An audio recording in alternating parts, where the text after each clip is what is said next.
This is Black Agenda Radio, a weekly hour of African American political thought and action.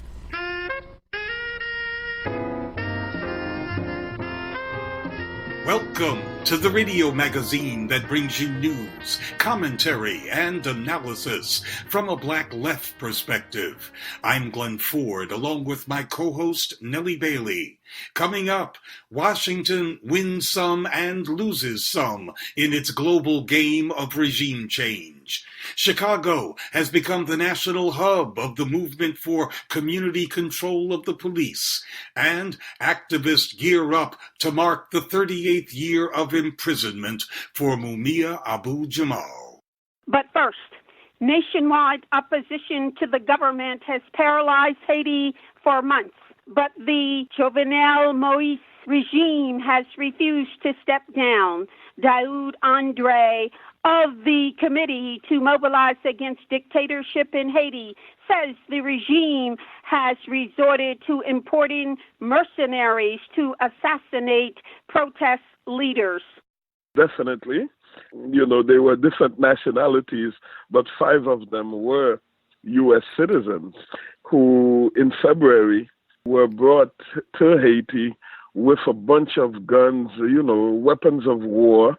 The government said they knew nothing about it, although it was someone very close to the president, a high person in the government there, who acknowledged that he took them out of the airport without them having to go through customs with their weapons, you understand? Same thing again with these past protests that have been happening for some months now.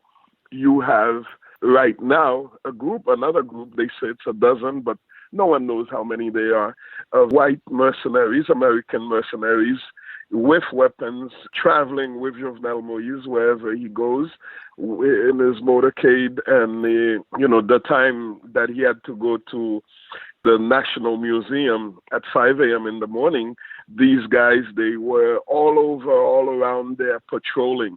And you're not going to believe this, but they're actually working for Eric Prince.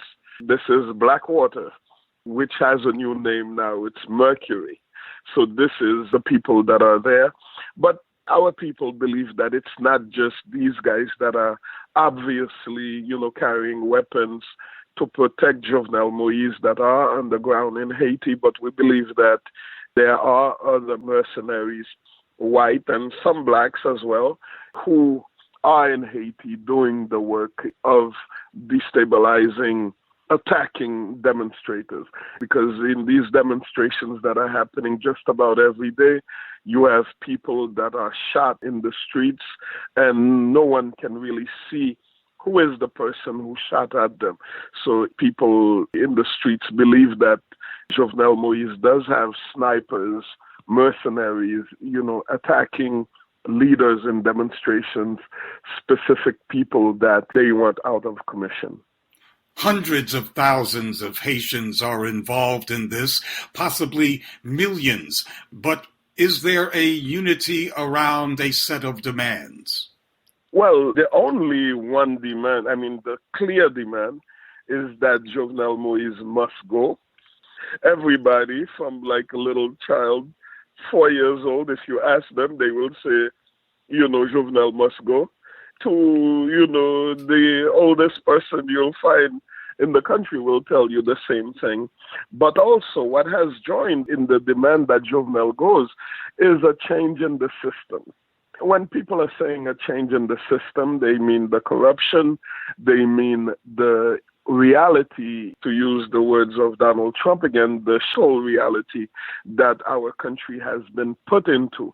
And Komokoda, I'm a part of Komokoda, the Committee to Mobilize Against Dictatorship in Haiti, and every week, Thursdays 3 to 6 p.m., we protest in front of the Haitian consulate in New York.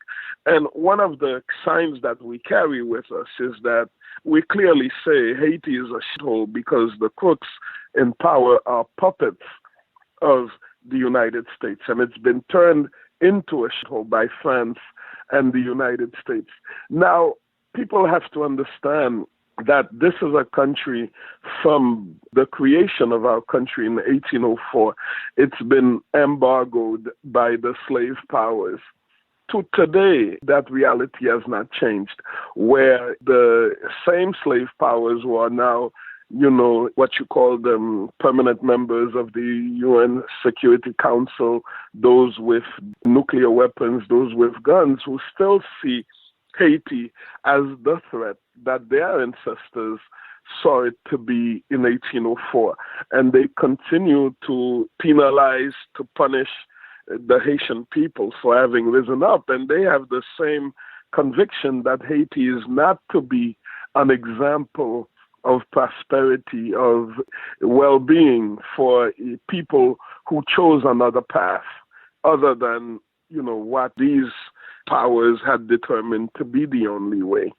So today, the fight that is in the streets, be it like around corruption, be it like around U.S. tutelage, be it around a president that people are identifying as a liar, as a thief, because the movement to get justice in the more than $2 billion of missing Petro-Caribe money, Jovenel Moise, Michel Martelly, the PHTK, this whole crew of U.S. cronies, they are at the heart of it. And this is what everything is revolving around. But people are saying, we don't just want a change in the face that is there as leader of our country, but we want as leader of our country someone we choose and someone who is working on behalf of our people. When the Haitians heard about developments in Bolivia, where the Organization of American States seemed to play a key role in that coup, they, I'm sure, had a bitter taste of deja vu. Of course, the OAS, I think it was Fidel, who called it the Ministry of Foreign Affairs of the United States of America. The OAS is a sham organization. It's a shame that so many of our countries in the Americas continue to be a part of this sham organization, where basically it's the United States, that runs it, of course, with the help of Canada in Haiti. This is what they've always done. When President Aristide was reelected, the second time he became president, the election of 2000, it was the same thing. It was the OAS that the U.S. government used to discredit the election.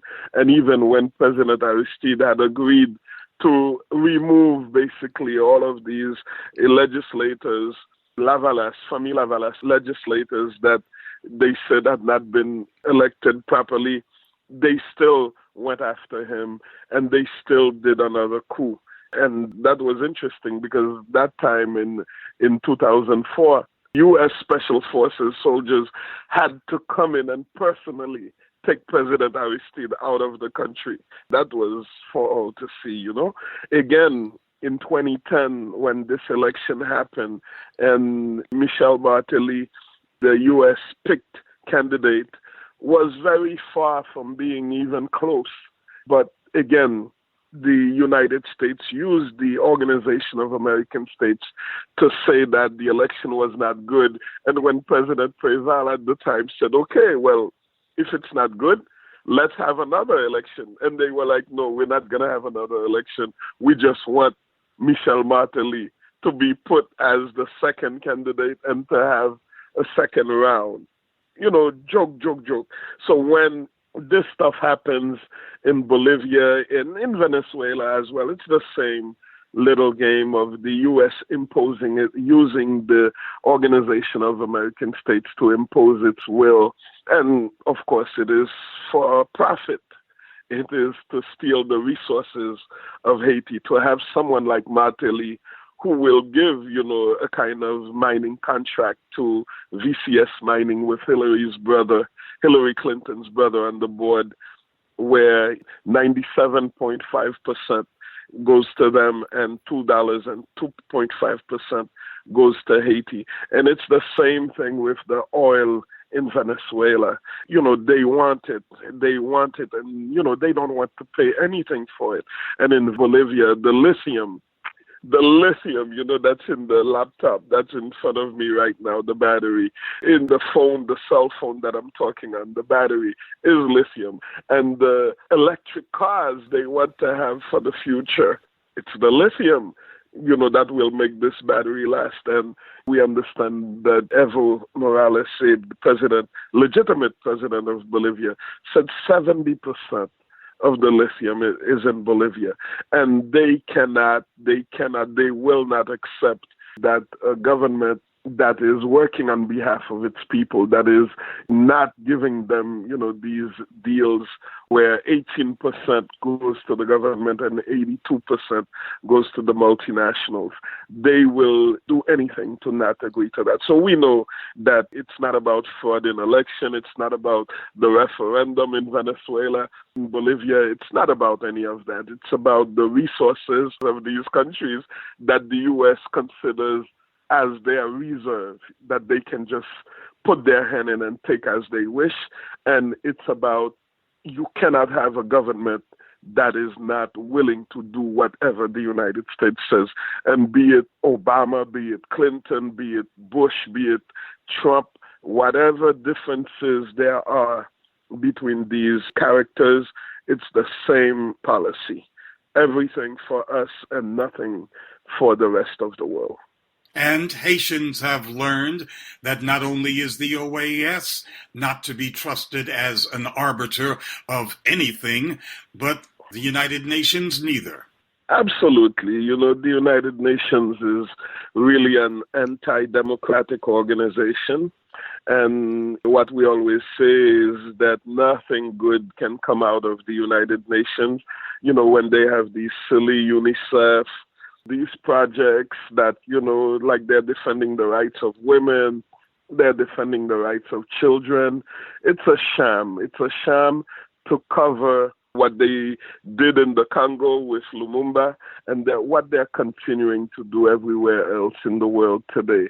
It's like every country in the General Assembly can vote to end sanctions on Cuba, but it's going to happen, and nobody is going to do anything.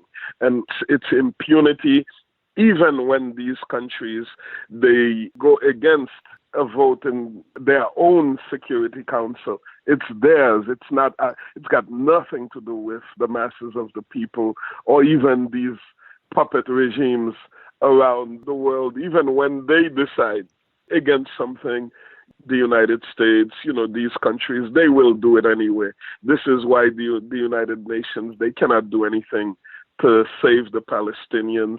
They will not do anything to end poverty anywhere because they feed on it. And when you hear about these UN missions, like the Minijust that happen in Haiti, peacekeeping, this is all garbage to cover pillage and plunder, to cover the fact that, in the case of Haiti with the minister in 2004, it was clear to the U.S. that if were they to have Marines, U.S. soldiers in Haiti, it would cost them something like 10 times what it costs to have a poor Nepali soldier, a poor Pakistani soldier doing the work of the United States, the bidding of the United States for like 1/10 the salary of a U.S. soldier, or whatever benefit would come to a U.S. soldier that they don't really have to give to a soldier from, from Brazil. And so this is the point of these peacekeeping missions of the UN, pretending that they're doing something on behalf of the world's people, when in reality, everybody, you don't need glasses to see that the UN is a tool of oppression for people around the world.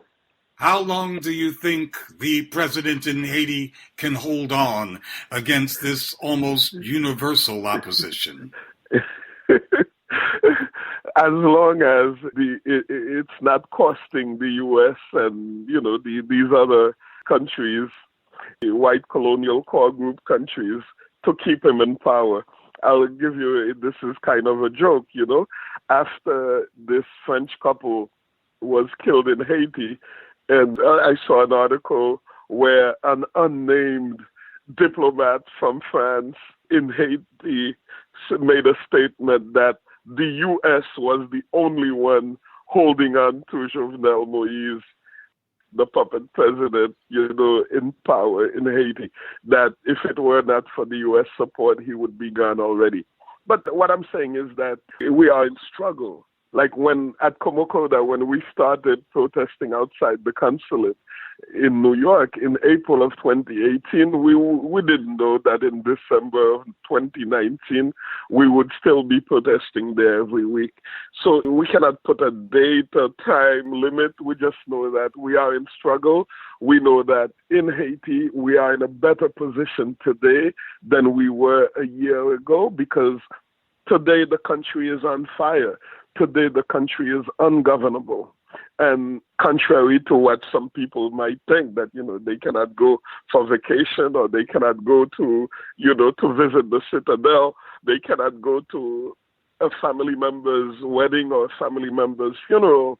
This is a good thing when people are in struggle, because when we were going from here to visit family, to go to the citadel, to enjoy the sun after, the winter over here, it meant that the people were not fighting against the whole reality of their lives. So when the people are in the streets fighting, they are organizing. It is a beautiful thing, and that is what gives hope.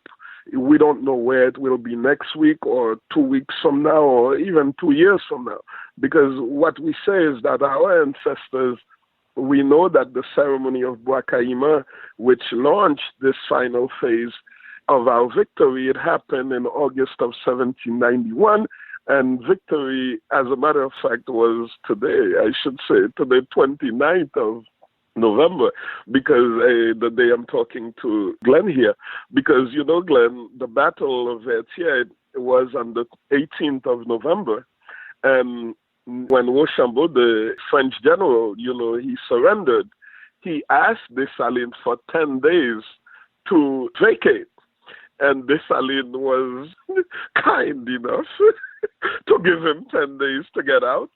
So it is on the 11th day, the 29th of November, that the first declaration of our independence, of our owning this land, happened in Fort Liberté. It was back then called Fort Dauphin. And so today is a big day. But the battle didn't start, and this is the point I want to make. Our ancestors did not start fighting in 1791. We always want to point out that the fight started on the continent when the first of our ancestors was kidnapped. You see, people fought against them.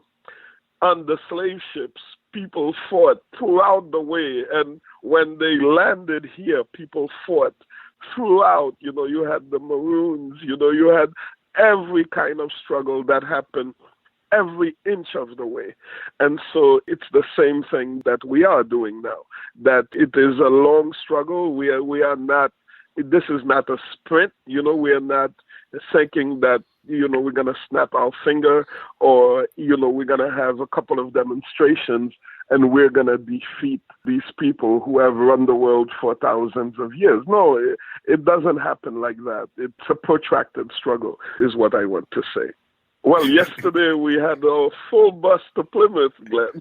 Yeah, like you said, Glen, today is the day after the U.S. holiday of Thanksgiving. But in our community, yesterday was the 12th year that we organized a bus from the Haitian community in Brooklyn to bring our solidarity to the Native Americans in Plymouth, Massachusetts, to the United American Indians of New England, who, since it was their 50th year, because since 1970, they've been organizing what they call a National Day of Mourning on the day of Thanksgiving.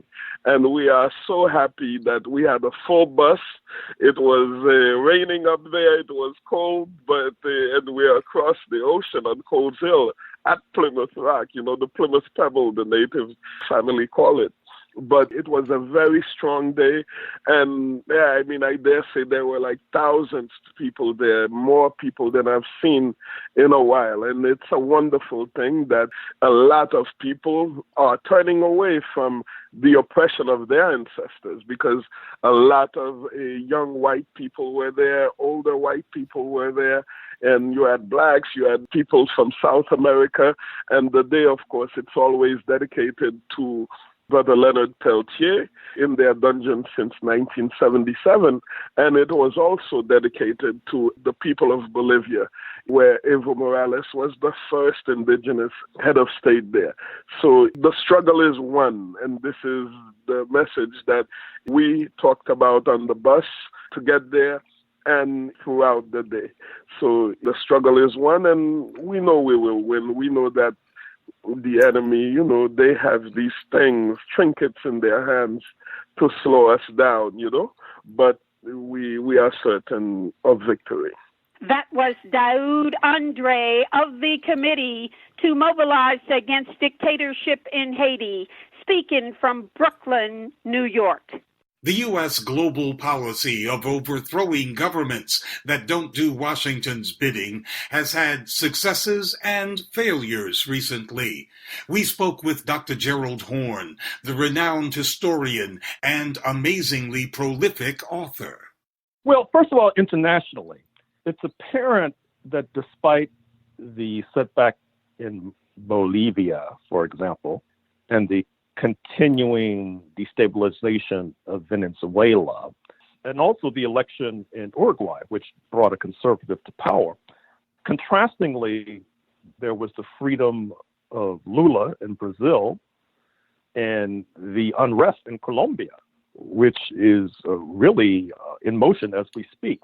Also, I would point to the role of France, which, as you may know, in a recent interview with The Economy, President Macron referred to NATO as brain dead. Of course, the 45th U.S. president is headed to a NATO meeting in a day or two. Mr. Macron just got back from China. Recall that before the G7 meeting, he had a sit-down with President Putin, which, of course, did not go down very well in certain circles in Washington. And that is a relationship that's going to have to be watched very carefully.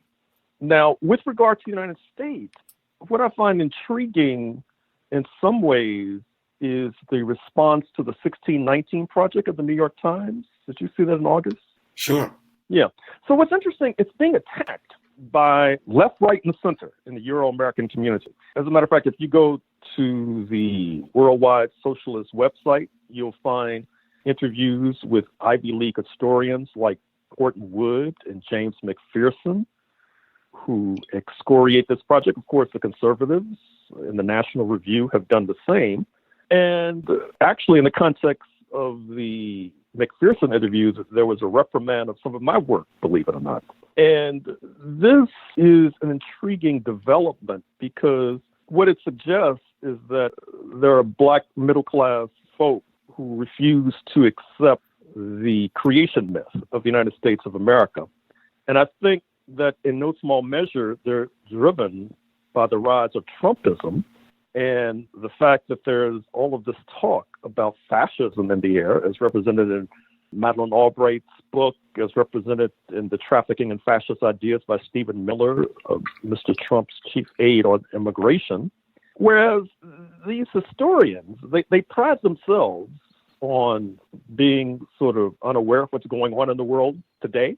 I mean, I analogize them to patients who go to a doctor and the doctor takes a medical history, which is what doctors usually do, and then the doctor tosses it in the wastebasket.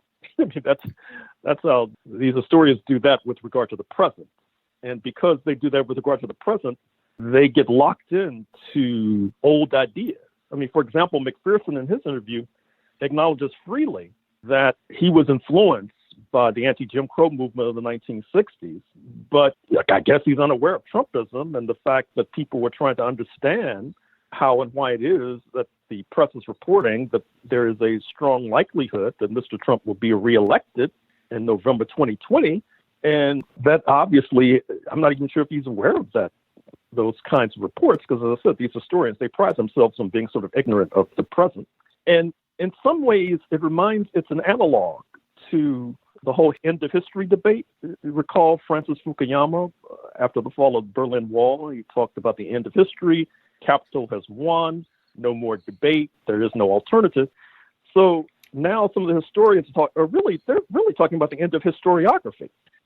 That is to say, you cannot advance new interpretations of U.S. reality that are more in sync with the current moment, and you have to sort of parrot these old ideas.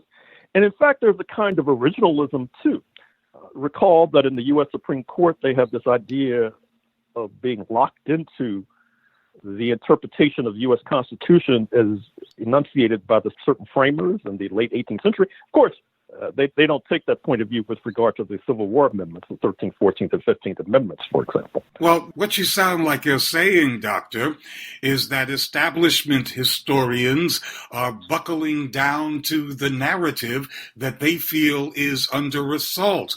And at these Black writers that you referred to, they are abandoning, attacking, rejecting the creation myth of the United States. And if you reject the creation myth, then you reject American exceptionalism in the present and all the imperial prerogatives that go along with it.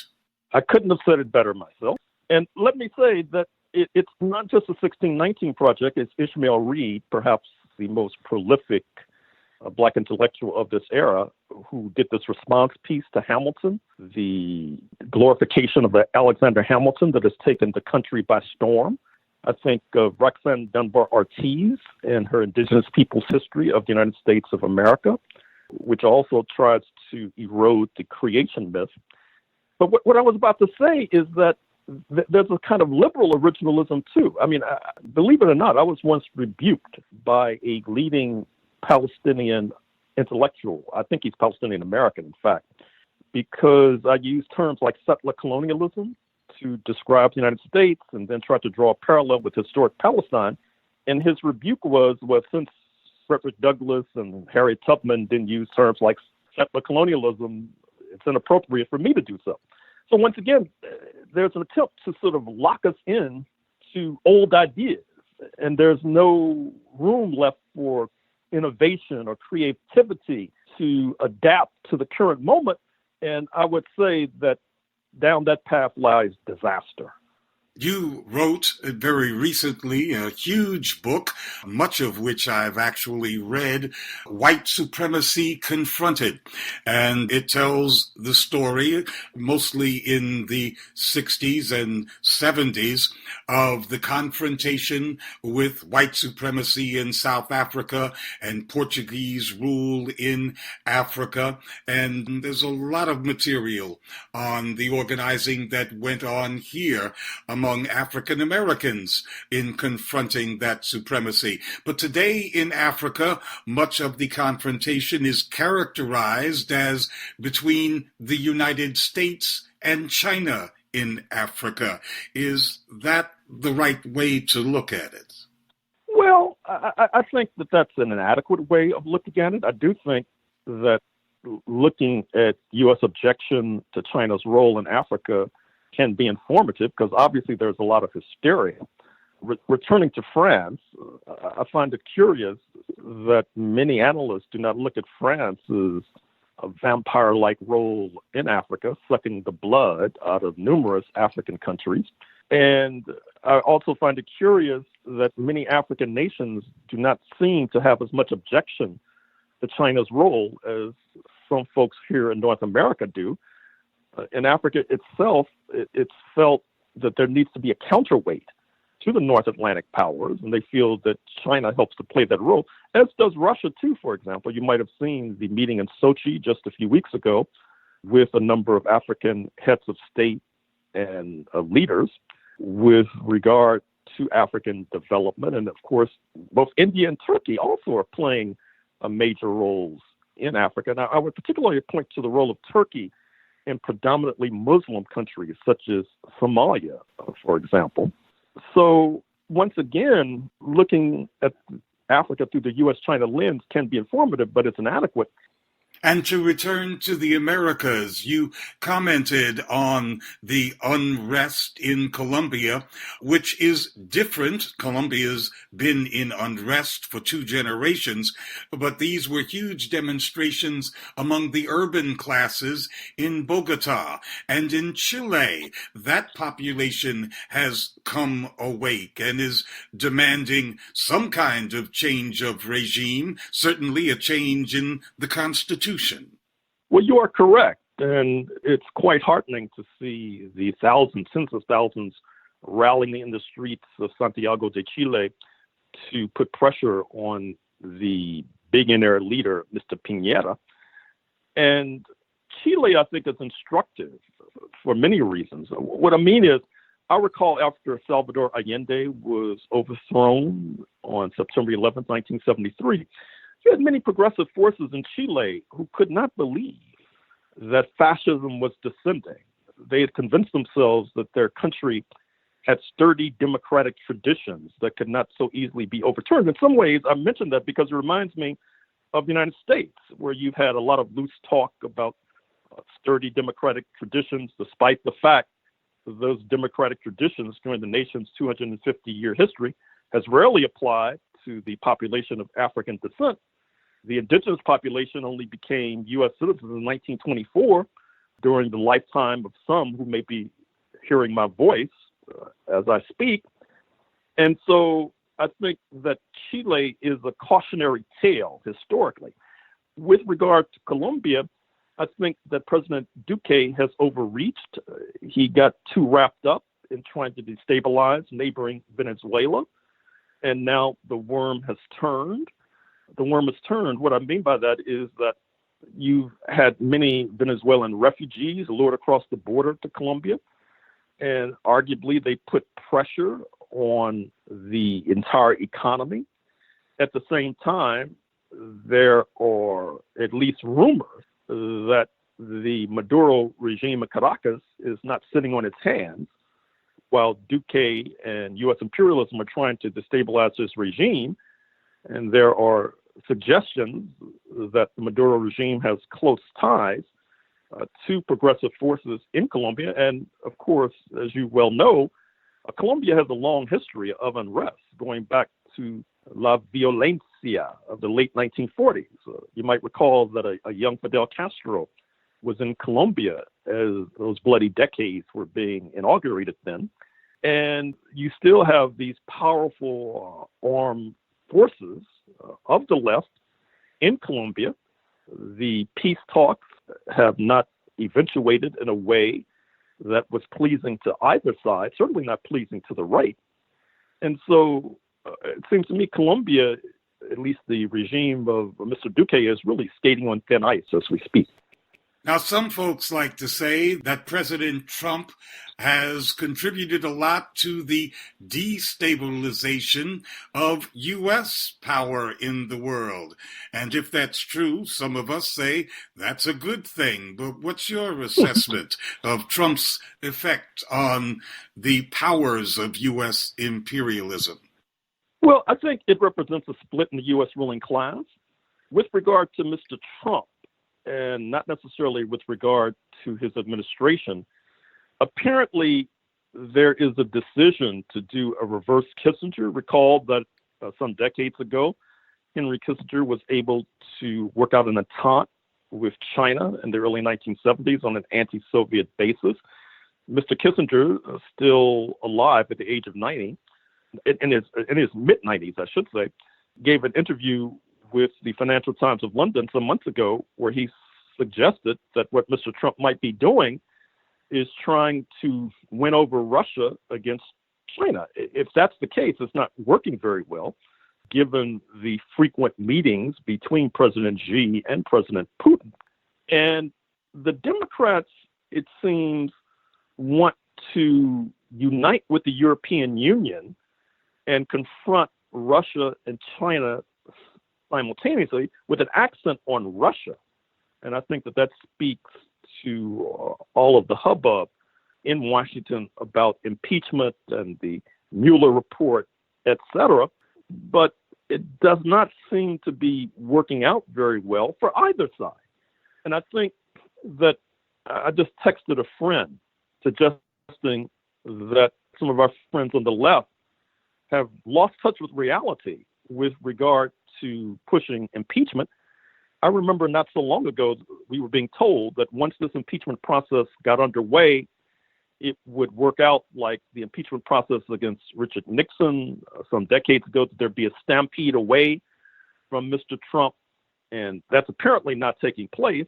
And so therefore, the Democrats began to talk about, well, let's not use the term quid pro quo. Let's use the term bribery and extortion, as if a linguistic change would change the correlation of forces. I don't think that they recognize that for a good deal of the Trump base, Mr. Trump is doing what they want. They feel that, let's take the 1%. They're very happy with the tax cuts of December 2017. The fact that Michael Bloomberg, the billionaire, former mayor of New York City, has entered the race shows unease with the wealth tax put forward by Elizabeth Warren and some of the other proposals put forward by Bernie Sanders. And it's apparent as well that the foot soldiers of the Trump base are happy with the judicial appointments, which they feel will curb women's rights and help to bolster a patriarchy, and will help to erode affirmative action, help to erode the Voting Rights Act further of 1965. And so they're standing by their man. And so I think that many of the Democrats and their liberal friends, I guess they just didn't do an analysis of the forces, or they had an unrealistic estimate of the forces. And so now, with regard to the trial coming up, I assume that the Democrats are going to vote in the House to impeach him. Then there'll be a trial in the Senate. And it's apparent that they're going to place Joe Biden, the vice president, and his corrupt son, Hunter Biden, on trial. The Republicans under Mitch McConnell, I assume, will be able to subpoena Hunter Biden, who has a lot of skeletons in his closet. And I would say that some of Mr. Joseph Biden's actions when he was the point man during the Obama years on Ukraine were questionable at best, given the fact that his son was under a $50,000 a month retainer from a Ukrainian energy company. And in any case, it seems that what's at play with regard to Ukraine, in part, is who's going to be in the vanguard of looting this Eastern European country. Will it be Democrats like Hunter Biden and his comrades, some of whom were close to former Secretary of State John Kerry? Or will it be the comrades of outgoing Energy Secretary Rick the Hairdo Perry, former governor of Texas, who has been very influential in making sure that his comrades get contracts from Ukraine, or Rudy Giuliani, the disgraced former mayor of New York City, who's playing a very curious role there, both legally and financially. Yes, Ukraine certainly is a two-edged sword that cuts seemingly equally at both parties, and at the same time is a subject that lots of Americans don't care about at all. Well, I think that, once again, the Trump base is standing by their man because they're not necessarily dissatisfied with his policies. I just read the book by Anonymous, quote unquote, A Warning. And in that, recall that this is the so-called senior Trump administration official who wrote an op-ed for the New York Times last year talking about how he was leading a kind of resistance from the White House, or she, as the case may be, because quite frankly, to me, it's possible that Anonymous could be Kellyanne Conway, whose husband, George Conway, as you know, is a staunch and stern critic of Mr. Trump. But in any case, one of the points that's made is that Stephen Miller, the Duke University graduate who is the lead man on immigration and who traffics in fascist ideas, he says that Mr. Trump does a lot of outrageous things to distract the public and the press to make it easier for initiatives that they would like to see less attention to pass through silently in the night. Now, that's one of the few coherent explanations I've heard of Mr. Trump's annex, but I think there might be something to that. So there may be methods to Trump's madness, but his madness is a distraction anyway. Oh, sure. Now, to return to your question as to whether or not Mr. Trump is destabilizing U.S. imperialism, well, if you look at his China policy, that's supported on a bipartisan fashion. That is to say that minority leaders such as Chuck Schumer, Speaker Nancy Pelosi, in some ways are more hawkish on China than Mr. Trump is. And so, once again, though, I don't think that either party has really thought through the consequences of decoupling the number one and number two economies, or the consequences of supporting these demonstrations in Hong Kong that have featured Molotov cocktails being thrown at police and campuses occupied and trashed. Of course, if China were to support a similar uprising at City College of New York and Harlem, all hell would break loose. We also saw Senator Ted Cruz of Texas join the demonstrators dressed fashionably in all black, as has been the case for Senator Josh Hawley of Missouri, who is quite young and supposedly is angling to run in 2024, assuming that Mr. Trump wins or loses. He's getting up a presidential race. In the Wall Street Journal just the other day, he staked his claim to being more hawkish on China than even Mr. Trump or the Democrats. But once again, I'm not sure if they thought this through. To note or to repeat, I'm not sure if France is on board with regard to this. Mr. Macron, as noted, was just in China. So once again, I'm not sure if all of these initiatives are receiving the kind of ventilation and scrutiny they deserve. And it's not just Mr. Trump who might be destabilizing U.S. imperialism. I think that in some ways that kind of descriptor could be applied to various personalities and wings of the U.S. ruling class. That was author and historian Dr. Gerald Horne speaking from the University of Houston. Chicago has become the national focus of the struggle for community control of the police.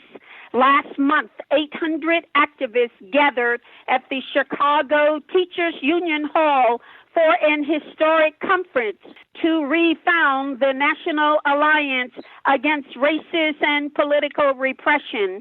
The alliance was originally founded in 1973, but was later largely disbanded. However, the Chicago chapter held on under the leadership of veteran organizer Frank Chapman. Mr. Chapman presided over the recent refounding of the alliance, and he's a happy man. I was definitely very happy. I haven't been happy in about 30 years. This was a powerful conference, indicative of the fact that there's a powerful movement building up in our country for community control of the police. Well, you spoke in terms of this being a kind of united front, and it looked to an observer like a fighting united front. Yeah, it is a fighting united front because 99.9% of all of the people who were in the room are activists. You know, we didn't have too many non-activist people in the room. Even the people who were academics that were in the room were activists, engaged in some kind of organized struggle somewhere in this country. And they came from 28 different states and 148 different cities. And so a lot of them came from important pockets of resistance like Baltimore, Ferguson, St. Louis, New York. And they're not ready to fight. They are fighting. And they stay ready. So it's going to be a tremendous organization in terms of our fight back against police tyranny in this country. And they looked quite young compared to lots of organizations these days, and overwhelmingly non-white. Yes, that's very important, because the youth are the ones who will take us forward into tomorrow. And in terms of this movement, it has to be a black-led, left-led movement. I don't see it being any other way, because the most impacted people in this country in terms of police tyranny, police crimes, police murder, mass incarceration, is the black population, black people, and that's one of the vestiges of the legacy of slavery. So we have to have it that way. Otherwise, it's not going to work. because it's been historically proven that the fight for democracy in the United States of North America has to be carried forward by black people, the most oppressed people in this land. And you seem to be giving a warning against sectarianism, but there didn't seem to be any kind of the usual bickering we hear between various factions.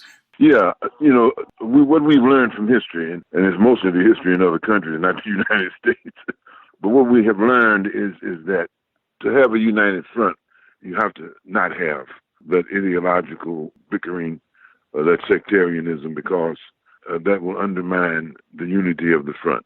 United Front, as they used to say in South Africa, with the United Democratic Front, it's a unity of action, not unity of ideas. We're going to have different ideological persuasions, people in different levels in terms of the broad political spectrum, but we can all unite against racism. We can all unite against the racist and political repression that has plagued our country like a disease. We can all unite against that, and we must unite against it in order to stop it and overturn it. There were many expressions of solidarity in the fight against U.S. imperialism, but the main focus of the conference, the main concentration of energies in terms of the various organizations, seems to be against the police here in the U.S. Yes, because two things on that. One is that the repression here in the United States is related to repression around the world because the U.S. government is an imperialist government and is engaged in repression around the world, as they are right now as we speak in Venezuela, and in Bolivia and in the Philippines. So we make that obvious connection. But at the same time, we are focused on dealing with repression here at home. And the cutting edge of that repression on the home front is the police, no doubt about it. And the police on all levels. I'm talking about local police, state police, FBI, CIA, all the police, ICE with the immigration, the United States is trying to morph into a police state.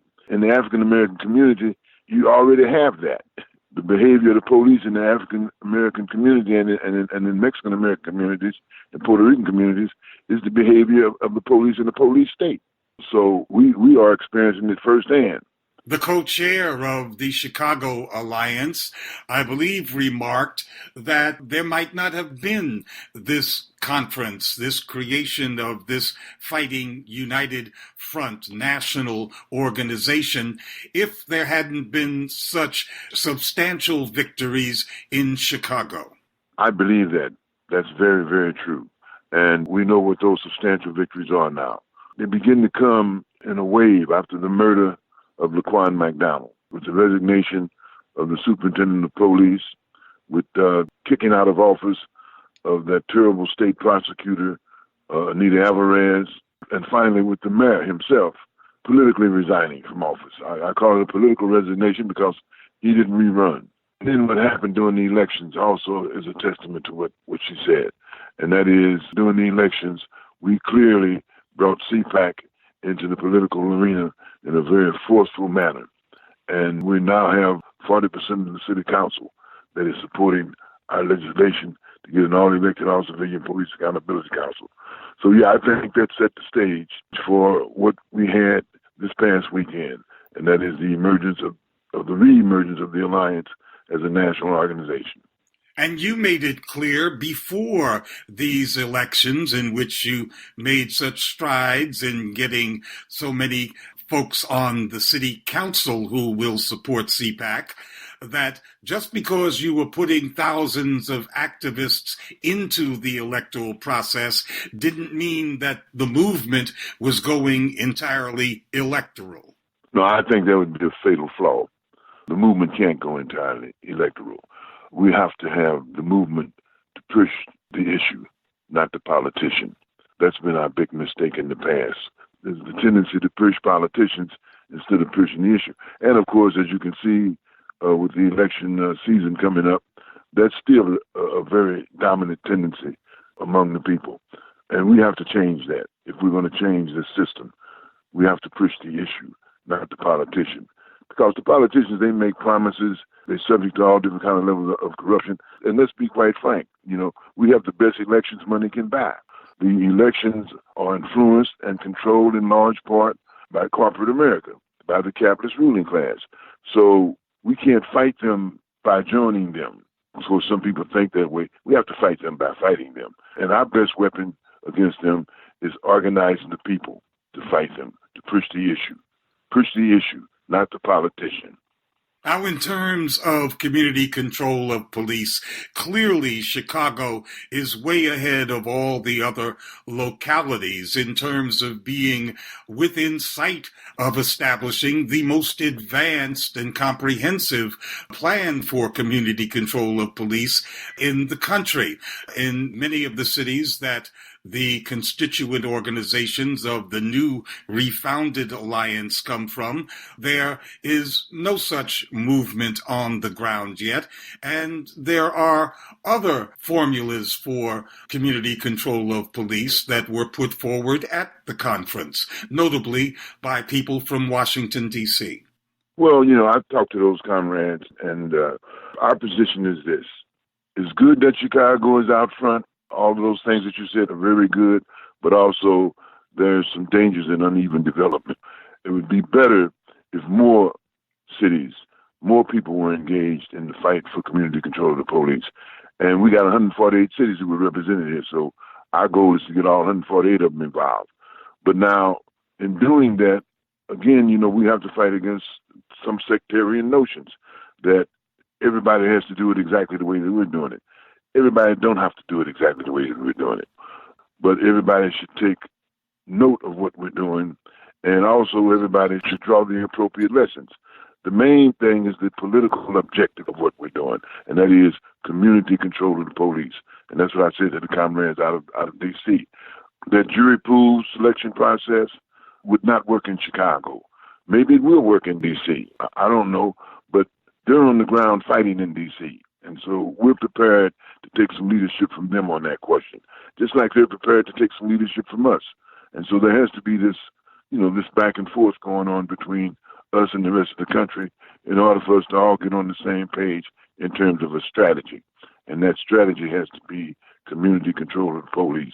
We don't need no more police review boards. We don't need no oversight, the worm investigating his tail. We don't need none of that.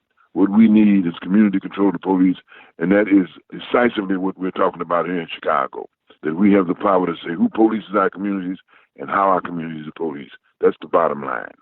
In terms of consolidating this new national alliance, impatient folks might get a little irritated at that schedule. You'll have a meeting in the spring with the aim of having a fully formed national alliance in the next year. Why so much time?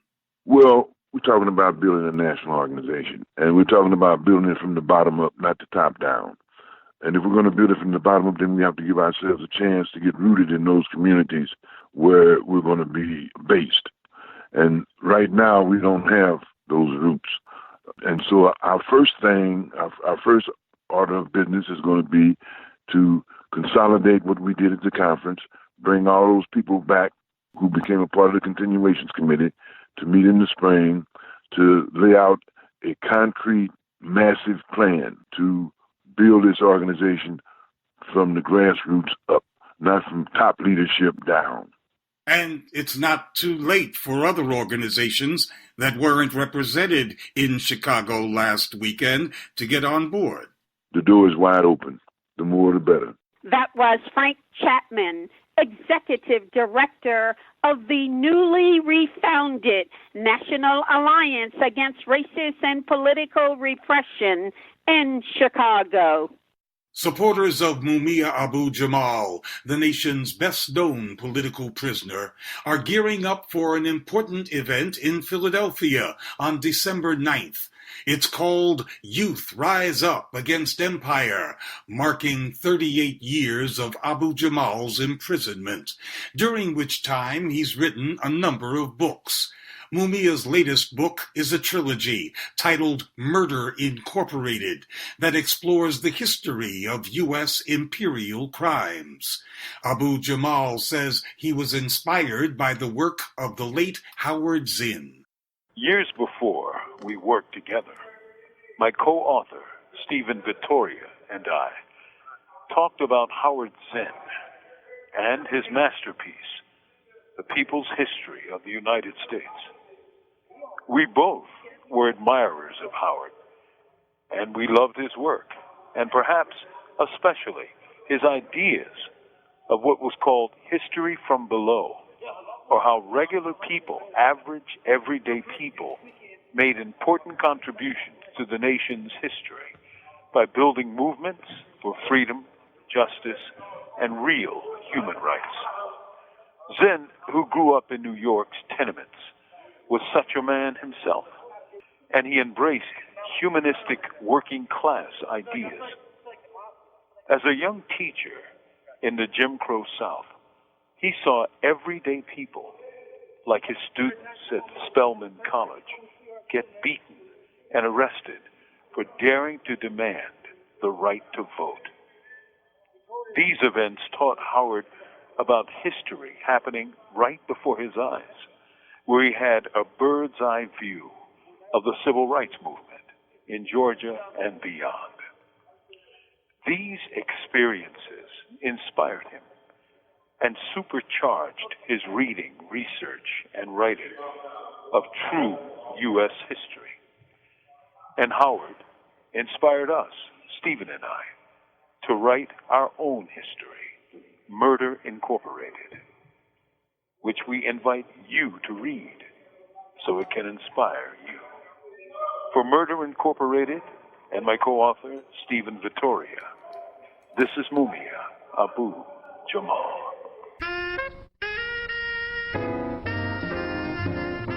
And that's it for this edition of Black Agenda Radio. Be sure to visit us at blackagendareport.com, where you will find a new and provocative issue each Wednesday. That's www.blackagendareport.com. It's the place for news, commentary, and analysis from the Black Left. I'm Nellie Bailey, along with my co-host Glen Ford. Our thanks to the good people at the Progressive Radio Network.